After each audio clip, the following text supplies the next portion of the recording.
오늘은 제13강 드론 조종교육교관 자격시험 초경량 비행장치 인적 오류 세 번째 시간으로 인적 오류에 영향을 미치는 인적 요인에 대해 함께 공부하겠습니다. 인적 오류에 영향을 미치는 인적 요인에는 크게 눈과 전정기관, 피로, 수면, 약물 이렇게 네 가지 요인이 있는데 먼저 눈과 전정기관에 대해 살펴보겠습니다. 이 그림은 뇌에 대한 정보를 시각적으로 보여주고 있습니다. 뇌는 평생 동안 변화하는데 우리 뇌에는 약 1000억 개의 신경세포가 있습니다. 신경세포는 수상돌기, 세포체, 축색돌기로 구성되어 있으며 수상돌기는 신경세포가 다른 신경세포로부터 신호를 받는 역할을 하는 가지 모양의 돌기입니다. 수상돌기는 세포체에 연결되어 있으며 여러 신호를 받아들여 신경계의 통신을 시작하는 데 중요한 역할을 합니다. 세포체는 신경세포의 중심 부분으로 세포액을 포함하고 있으며 세포의 대사를 조절합니다. 여기서 단백질이 합성되고 수상돌기와 축색돌기를 통해 전달되는 정보를 처리합니다. 축색돌기는 신경세포에서 신호를 다른 신경세포나 근육, 장기로 전달하는 긴 돌기입니다. 축색돌기는 세포체에서 시작되어 종말에서 신호를 전달하며 길이는 수상돌기보다 훨씬 길 수 있는데 약 10mm 정도 됩니다. 뇌의 주요 부위로는 전두엽, 후두엽, 측두엽, 두정엽이 있는데 전두엽은 뇌의 앞부분에 위치하며 사고, 계획, 문제 해결, 의사결정, 감정 조절, 운동 조정 등 고차원적인 인지 기능과 행동을 담당합니다. 후두엽은 뇌의 뒤쪽에 위치하며 시각 정보의 처리와 해석을 주로 담당합니다. 측두엽은 뇌의 양옆에 위치하며 청각 처리, 언어 이해, 기억 형성 및 저장에 중요한 역할을 합니다.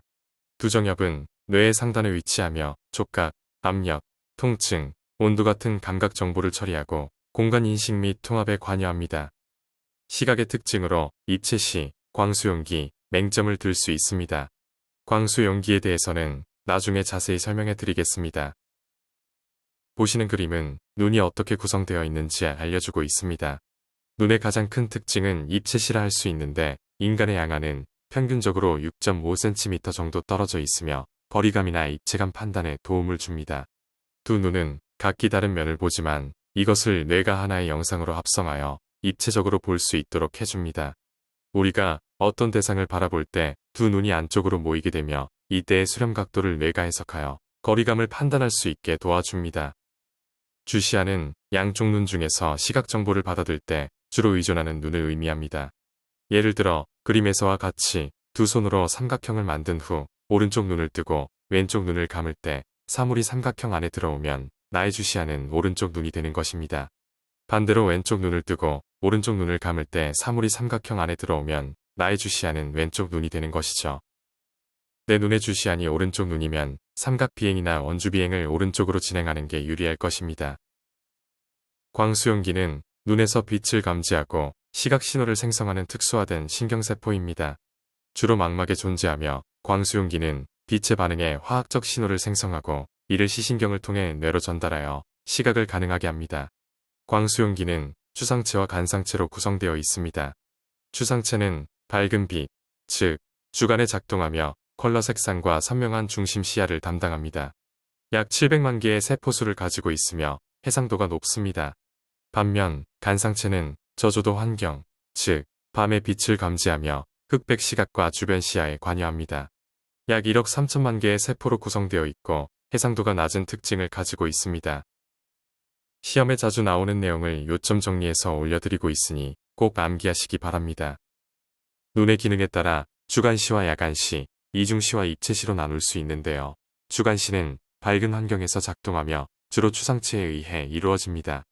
높은 해상도, 컬러 인식, 중심시로서 일상적인 활동에 적합합니다. 야간시, 저조도 환경에서 작동하며 간상체에 의해 주도됩니다.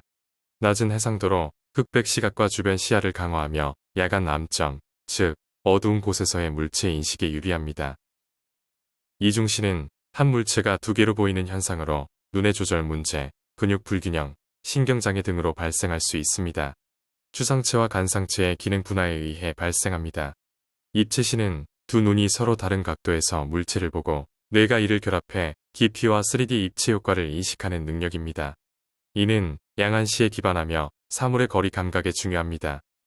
암소능은 밝은 곳에서 어두운 곳으로 들어갔을 때 눈이 어두운 환경에 적응하는 과정으로 간상체가 활성화되며 빛에 대한 민감도가 높아집니다.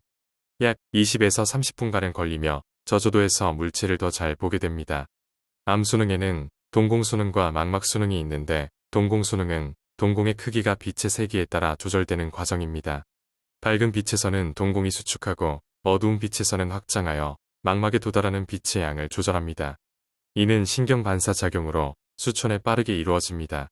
망막 수능은 망막의 광수용기가 환경 빛에 적응하는 과정으로 동공 수능보다 느리고 세포 수준에서 빛 민감도를 조정합니다. 감도 변화를 위해 약 30분가량 소요됩니다. 명수능은 어두운 곳에서 밝은 곳으로 나갔을 때 순간적으로 보이지 않는 현상을 말합니다. 암점이란 망막의 시신경이 나가는 지점으로 여기에는 광수용기가 없어 빛을 감지할 수 없는 영역입니다. 보통 한쪽 눈의 시야에서만 인지되며 뇌가 주변 정보를 보완해 이를 인식하지 못하게 만듭니다. 양쪽 눈을 사용하면 암점이 상쇄됩니다. 야간 시야 암점을 극복할 수 있는 방법으로 주변 시법을 이용할 수 있는데요. 7에서 15도 옆으로 흘겨보거나 안구를 계속 조금씩 움직이는 방법이 있습니다. 색적 요령은 스캐닝 기술에 관한 것으로 드론이나 조종 시야를 효과적으로 모니터링하는 방법을 보여줍니다. 먼저 패턴 인식입니다. 그림의 노란색 화살표 1, 2, 3, 4는 특정 경로를 따라 시야를 스캔하는 것을 나타냅니다. 노란색을 기준으로 경로를 빠르게 식별하고 각 점을 순차적으로 주시합니다. 노란색은 밝고 대비가 강해 저조도에서도 잘 보입니다. 다음은 대비 활용입니다. 빨간색 선과 노란색 화살표의 대비를 이용해 주요 경로와 보조 경로를 구분합니다. 밝은 환경에서는 노란색, 어두운 환경에서는 빨간색이 더 두드러질 수 있으니 상황에 따라 초점을 조정합니다. 주변 시법 적용인데요. 가운데 원을 직접 응시하기보다는 그림의 경계나 화살표 끝 부분 1, 2, 3, 4를 주변 시야로 스캔하면 전체적인 상황을 파악하기 쉽습니다. 이는 암점 영향을 줄이는 데 유용합니다. 그리고 마지막으로 순차적 스캔인데요. 1번에서 4번까지 화살표를 따라 순서대로 시선을 이동하며 각 지점의 색상과 위치를 인지합니다. 이는 색상별로 다른 중요도를 부여할 수 있게 합니다. 야간 주변시 방법을 설명하는 그림인데요. 야간 또는 저조도 환경에서 주변 시야를 활용한 감시 기법인 오프센터 뷰잉을 설명합니다. 이는 어두운 환경에서 물체를 효과적으로 지속적으로 관찰하기 위한 방법으로 야간 시의 특성, 즉 간상체 중심을 고려하는 방법입니다. 이 방법은 야간 비행이나 드론 조종에서 충돌 방지나 물체 추적에 유용합니다. 예를 들어 오른쪽 눈이 주시안이라면 오른쪽 X지점부터 시작하는 것이 더 자연스러울 수 있습니다. 밝은 곳에서 먼저 X 패턴을 익힌 후 어두운 환경에서 적용합니다. 암수능 시간 20에서 30분을 기다린 후 사용하면 효과가 극대화됩니다. 이 기법은 FAA, 페더럴 애비에이션 애드미니스트레이션이나 항공훈련 매뉴얼에서 자주 언급되는 야간 시각 기술로 조금 전에 말씀드린 주변 시법과 암점 극복의 연장선이라 할 수 있습니다. 야간 비행 착각은 저조도 환경에서 조종사가 시각적으로 잘못된 판단을 내릴 수 있는 현상을 말합니다. 이 그림은 특히 수평선 인식과 관련된 착각을 설명합니다. 야간에는 간상체가 주로 작동하며 색상과 선명한 중심 시야, 즉 추상체에 의존하지 않습니다. 이로 인해 별이나 빛의 배치가 수평선처럼 보일 수 있지만 실제 지형이나 방향과 다를 수 있습니다. 또한 구름, 안개, 도시 조명 등이 겉보기 수평선을 왜곡시키며 조종사가 실제 수평선을 잘못 해석하게 만듭니다. 그림에서 어페런트 호라이즌이 실제보다 더 높거나 기울어진 것처럼 보이는 경우가 이에 해당합니다.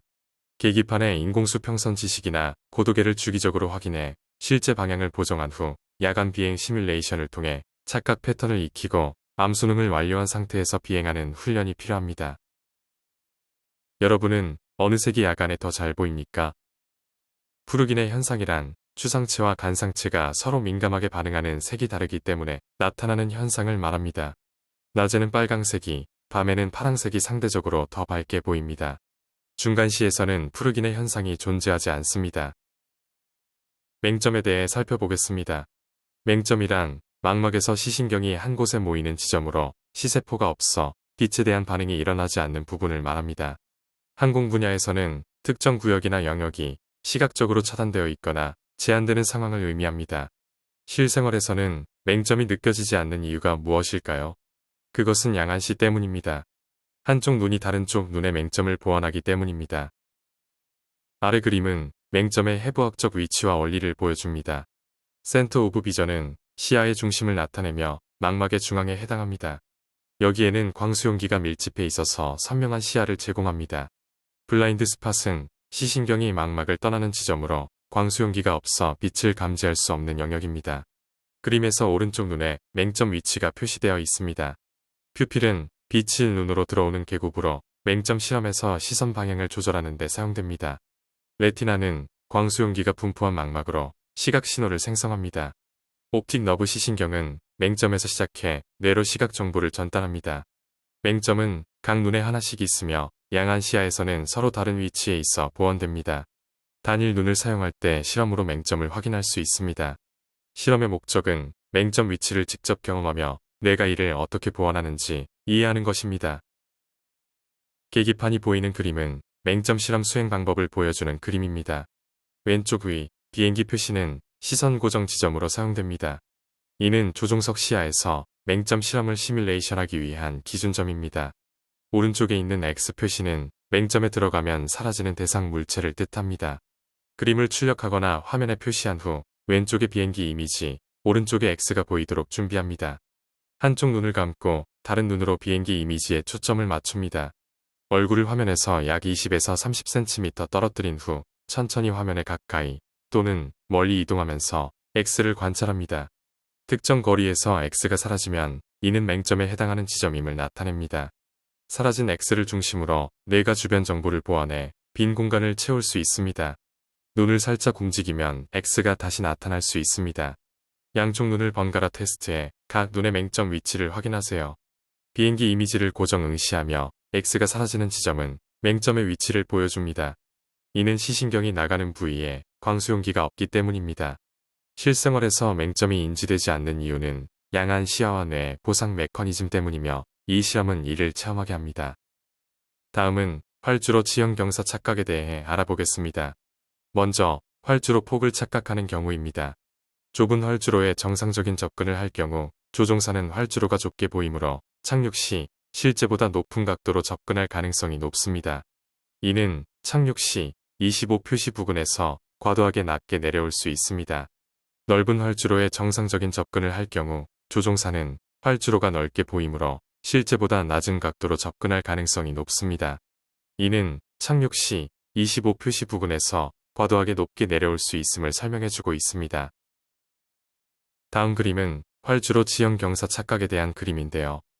하얀 경사진 활주로에 정상적인 접근을 할 경우 조종사는 활주로가 낮게 보이므로 실제보다 높은 각도로 접근할 가능성이 높습니다. 이는 착륙 시 25 표시 부근에서 과도하게 낮게 내려올 수 있습니다. 반대로 상향 경사진 활주로에 정상적인 접근을 할 경우 조종사는 활주로가 높게 보이므로 실제보다 낮은 각도로 접근할 가능성이 높습니다. 이는 착륙 시 25 표시 부근에서 과도하게 높게 내려올 수 있음을 설명해 줍니다. 전정기관에 대해 살펴보겠습니다. 전정기관의 세반고리관은 인간의 각속도 감각을 담당하는 중요한 구조입니다. 이는 귀 내부에 위치하며 머리의 회전 운동을 감지하여 균형과 공간 지향성을 유지하는 데 핵심적인 역할을 합니다. 세반고리관은 각속도 감각을 통해 인간이 회전 운동을 인식하고 균형을 유지하도록 돕는 핵심 기관이며 이는 일상적인 움직임과 공간 인식에 필수적입니다. 이제 피로에 대해 공부해 보겠습니다. 피로가 비행 안전에 미치는 부정적 영향은 항공산업 전반에 걸쳐 심각한 문제로 인식되고 있으며 조종사, 관제사, 정비사 등 다양한 항공 종사자들에게 중요한 영향을 미칩니다. 피로는 신체적 및 정신적 피로로 인해 업무 수행 능력이 저하되며 이는 사고 위험을 증가시킬 수 있습니다. 따라서 국제민간항공기구는 피로에 대해 체계적으로 다루고 있습니다. 무인기 조종자의 경우 피로가 수행 능력에 특히 부정적인 영향을 미친다는 연구 결과가 있습니다. 무인기는 원격으로 조종되며 조종자는 장시간 모니터링과 빠른 판단이 요구되는 환경에 노출되기 때문에 의사결정 능력 저하, 기억력 저하, 주의 집중 능력 저하로 나타날 수 있습니다. 피로할 때 나타나는 증상은 다음과 같습니다. 안색이 창백해지거나 시야가 어두워짐, 원기가 없어지며 주위에서 말을 시켜도 대답하기 싫어함, 동작이 서툴고 동작의 자각이 느림, 긴장이 풀리고 주의력이 산만해짐. 정신 집중이 안 되고 무기력해짐. 국제민간항공기구에서 피로를 다음과 같이 정의합니다. 피로란 수면 부족, 긴 시간 동안의 각성 상태, 일주기 이듬 변동 또는 업무 과부하 등으로 인해 발생하는 정신적 혹은 신체적 수행 능력이 저하된 생리적 상태를 의미합니다. 피로는 급성 피로와 만성 피로로 나눌 수 있는데 급성 피로는 급격하게 나타나되 지속 시간은 짧으며 휴식, 식이, 운동 등을 통해 회복이 됩니다. 급성 피로는 정상적이며 삶의 질에 거의 영향을 미치지 않습니다. 반면 만성 피로는 서서히 나타나며 지속 시간이 길고 일반적인 휴식으로는 회복이 잘 되지 않습니다. 이는 비정상적이며 삶의 질에 미치는 영향도 크다고 할 수 있겠습니다. 피로 유발 요인에 대해 알아보겠습니다. 업무와 관련된 요인으로는 업무량, 시간 압박, 신체적 부담이 되는 작업, 실수에 대한 부담감, 장시간 근무, 교대 근무, 부적절한 휴식 등이 있습니다. 업무 외 요인으로는 연령, 건강 상태, 낮은 수면의 질, 수면 부족, 휴식 시간 부족, 장거리 출퇴근 등이 있습니다. 피로를 예방 또는 회복하기 위해서는 충분한 양과 질의 수면이 필수적이라 할 수 있겠습니다. 다음은 수면에 대해 살펴보겠습니다. 수면에 대해서 콜드웰은 충분한 양의 수면과 높은 질의 수면은 피로를 완화하기 위해 가장 중요한 요인이다 라고 말했습니다. 디펜스 R&D 캐나다는 피로 관리를 위한 수면 교육의 필요성을 강조했습니다.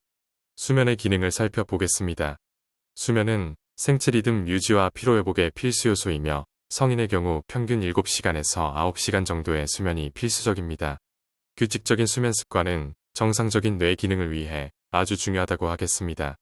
수면이 부족할 경우에 나타나는 증상으로는 시각지각 저하, 단기 기억 저하, 논리적 추론 저하, 지속주의 능력 저하 등이 있습니다. 이 그림은 피로가 발생하는 원인과 그로 인한 성능 저하, 그리고 사고로 이어지는 과정을 도식화한 것입니다. 또한 휴식과 수면을 통한 회복 가능성에 대해 보여주고 있습니다. 수면 손실 효과에 대한 내용은 다음과 같이 간략히 설명됩니다. 첫째, 경계에 대한 효과. 수면 부족은 주의력과 경계를 유지하는 능력을 저하시킵니다. 둘째, 상실. 수면 부족으로 인해 미세 수면과 같은 순간적인 주의 상실이 발생할 수 있습니다. 셋째, 인지적 지연. 수면 부족은 인지 처리 속도를 늦추고 반응 시간을 지연시킵니다. 넷째, 과제에 대한 민감도. 수면 부족은 과제 수행 시간이 길어질수록 민감도가 떨어지고 집중력이 저하됩니다. 수면의 특징에 대해서 시험에 자주 출제되는 내용이니 반복 학습하여 암기하시기 바랍니다. BREM 수면은 뇌파에 따라 1에서 3단계로 구분되며 1, 2단계를 거쳐 깊은 수면인 3단계 수면으로 진행됩니다.